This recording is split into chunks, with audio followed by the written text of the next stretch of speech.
In part 1 of this two-part video, Kalidas had described how Shiva was sitting in Samadhi and how Kamdev was persuaded by the Devatas to go and incite lust in Shiva's mind so that he would marry Parvati, who was desperately in love with him. Kamadev went and found the environment very congenial. Vasant Ritu came to help him. He found that Shiva was sitting in Samadhi. Writes Kalidas, an intense beam of light emitted from Brahma's eye in Shiva's skull. Sitting in Dhyana, Shankara concentrated upon the illumination of that immortal soul inside, which only the wise pursue when they shut out all the 9 gates and control their thought in Samadhi. It's a very apt description of anybody sitting in meditation, and I have given well-known sculptures of Shiva sitting in Samadhi in this video. Seeing the aforesaid vision of the three-eyed Lord, writes Kalidas, from so near, a vision beyond the grasp of intelligence or of mind, so frightened was Kam that unawares his grip loosened and his bow and arrow fell to the ground. The frightened Kamadev, who had lost his prowess, soon revived when he saw Parvati, so alluring, accompanied by 2 young forest girls. Parvati had come to woo Shiva. She wanted to marry him, but Shiva would not look at her. Writes Kalidas, ornaments made from flowers of the spring adorned her, Ashoka leaves that put rubies to shame, and karnikars shining like gold. Her garland of white and yellow sindhuvars looked like necklace made of pearls. Lovely images. All garments made of flowers, all garlands made of flowers, slightly bent with the weight of her breasts. She was dressed in a sari dyed the color of the morning sun. Walking, she looked like a creeper that is sprouting fresh foliage and is weighed down with bouquets of flowers. She kept pulling up her saffron bakula girdle whenever it slid upon her hips.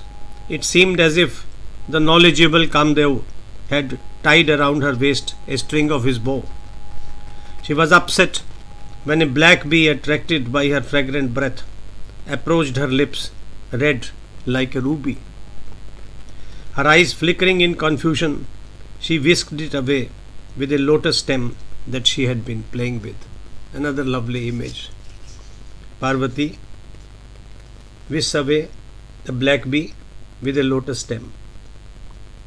Looking at Parvati of faultless limbs, who made even Rati feel inferior, in charm and beauty, in Kamdeva's mind revived the hope of the success of his mission to win over Shiva, who had vanquished his senses. In a short while, Parvati arrived at the doorstep of Shambhu. Her husband-to-be, simultaneously he, having seen the light divine, emerged out of his Samadhi. It's a great drama what follows. Released after sitting stiff in Virasana, Shiva opened his eyes and released his prana. His body that had become light during Samadhi became so heavy that Seshanag had difficulty in supporting on his hood the portion of earth on which Shiva sat. Seeing him awake from his Samadhi, Nandi approached him, bowed and said, Parvati is here, my lord, to offer you her obeisance. Seeing Mahadev slightly raising a brow to grant permission, he ushered her in. Bowing with folded hands before Shiva, her companions placed at his feet their offerings of sundry hand-plucked leaves and flowers. They had bloomed as soon as the winter had run its course. As Uma bowed to Shiva from near Nandi's ensign, golden carnicar flowers gracing her dark blue tresses and leaves adorning her ears fell to the ground. Shankara uttered a truth to bless Parvati, still bowing to him. He said, "You will marry a husband who is devoted to no one other than you." Writes Kalidas, the utterances of the Supreme never have another import. They mean what they say. Eager like a moth to run into a flame, Kamadeva saw this to be an opportune moment to shoot his arrow of love. And that's where he committed his mistake. Repeatedly, he plucked at his bowstring, aiming at Shiva, who sat there face to face with Uma. The fair-complexioned one, bowing to the tapasvi Shiva, placed around his neck, with her hands glistening red, a garland of sun-dried lotus seeds that had been plucked out of Mandakini. No sooner had Trilochana, out of affection for a devotee, adjusted the garland around his neck, Kamadeva positioned on his bow an arrow named Sammohana that never failed to hit its target.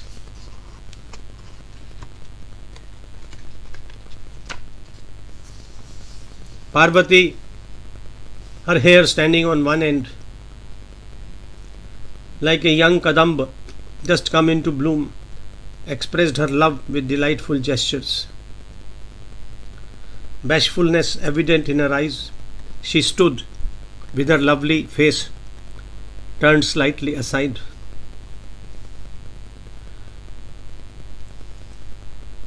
See what Kalidas writes now. As the mountains impel the ocean waves to swell, as the moonrise impels the ocean waves to swell, at Uma's sight Shiva briefly lost his restraint. Greedily he looked at her lips, red like the bimba fruit. But soon he took control of himself. In full command, forcefully restrained his senses from going astray. And then he looked around to find out who was responsible for this diversion of his thought. And he noticed Kamadeva standing with his bow and arrow, ready to shoot at him. Mahadev flared up at Kamadeva, writes Kalidas, who was trying to interrupt his penance. He raised his eyebrows, looked furious. All of a sudden, his third eye opened and flames leapt out of it. The Devatas prayed to Shiva to control his anger, but nothing could be done. Kamadeva was reduced to ashes in no time. Rati fainted and fell down. This was also Shiva's blessing, because at the last minute she was rendered unaware of her husband's death. Like lightning cleaving a tree into pieces, having reduced to ashes Kamadeva, who had interrupted his samadhi, Bhutapati, that is Shiva, disappeared along with his attendant Ghos, determined never to look at a woman. Thus ended this episode. Parvati returned to her parents, feeling ashamed, her venerated father's desire unfulfilled. Her beauty had been of no avail. She was shocked, her mind dazed and blank. Somehow she returned homewards. Thank you.